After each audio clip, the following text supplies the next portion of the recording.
There are sports legends, then there was Joan Joyce, a true pioneer for women in sports. She was an outstanding softball pitcher for the Rebestos Brakettes in her home state of Connecticut, earning Amateur Softball Association All-American honors for 18 straight years, recording 150 no-hitters and 33 perfect games. One of her claims to fame was striking out Baseball Hall of Famers Ted Williams and Hank Aaron in softball exhibitions. She also played competitive basketball and volleyball, and at age 37 earned her way onto the Ladies Pro Golf Tour, where she competed for 19 years and set a record for the fewest putts, 17, in a competitive round.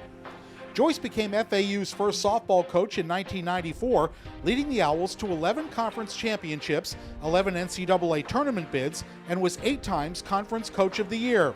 In between, she found time to coach the Owl women's golf team for 18 seasons. You know, I think she should be remembered as the ultimate competitor, but also the ultimate connector. You know, I think amongst staff, amongst her current student athletes, amongst recruits, Joan had a great way to connect with people. And she did that many ways through competition. There was nobody more competitive than Coach Joan Joyce. The success she had just each and every day competing in everything she did was always the most impressive to me. She really was a legend in every sense of the word. You know, I mean, it's, you know, as an athlete, as a coach, as a human being, there's no overstating the impact she had on the world. She's a legend. You know, I mean, she's a pioneer. She's done so much for women in athletics, and she's gonna always be remembered. And again, I think we all, as coaches, would like to leave a legacy like she has. I remember meeting her the first time. Shortly after arriving here, I went to a softball game. And I remember being taken aback by her stature. I mean, she looks like a basketball player. Like, she was like so tall, her arms were, I said, man, did you play basketball? That's what, you know. And she said, oh yeah, I play ball. I play for the U.S. women's national team. I was like, what? Just in terms of, for her being a visionary, seeing the importance of all of that in the 60s and the 70s, you know, you have a hard time not taking for granted that it wasn't like this during that time, that it was difficult for women to be able to play any sport they wanted to, play at a high level.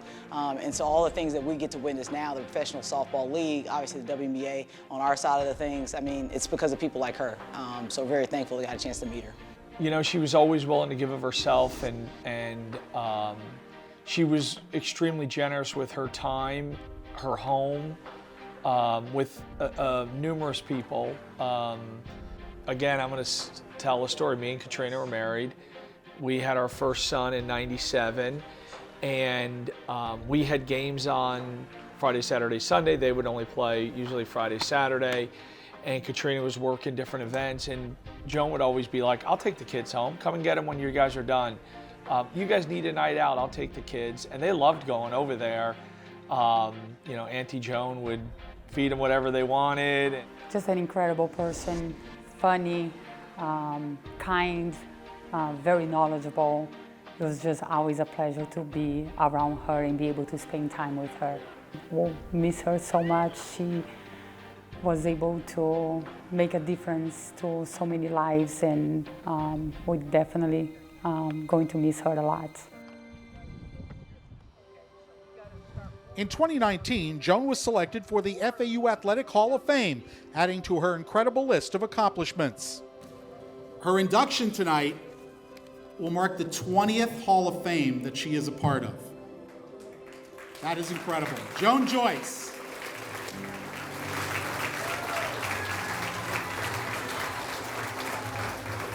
Being inducted into the FAU Hall of Fame, you know, means that first of all, I've been here longevity, okay? I haven't given anybody else a chance to be better than me.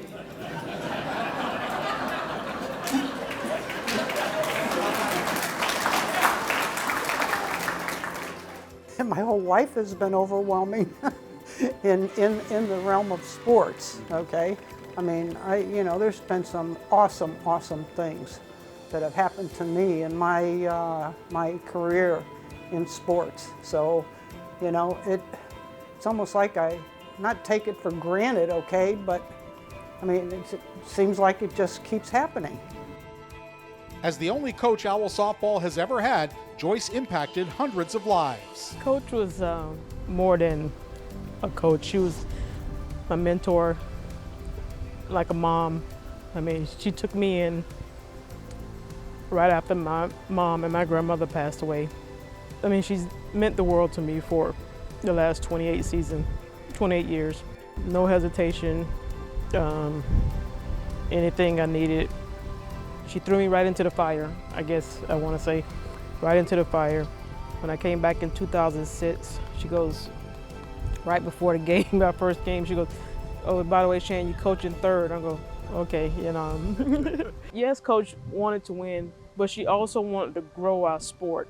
And I think that's the respect other coaches have for her, that she didn't just settle to keep the sport the way it was. All the younger people should just thank her for never settling to keep the sport the way it was.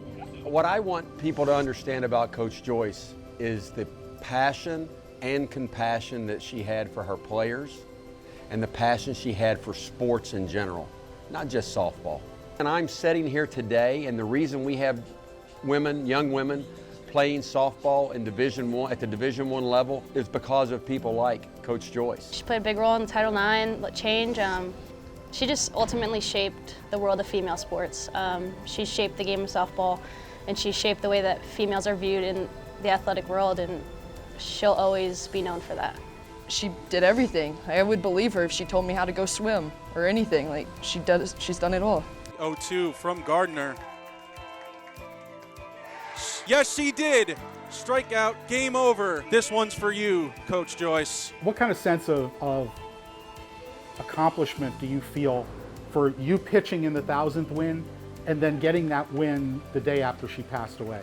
You know, like, that's what she wanted, was for us to win every time, and it's just like, I don't know, it's special to me to get to throw the 1,000th and then got the ball on Sunday as well. I couldn't be more proud of the girls. They fought for her. You can feel her presence with us. It's not going to leave. This is her place. This is her legacy. And what our job is to do now is just to keep it going forward like she had done all those years.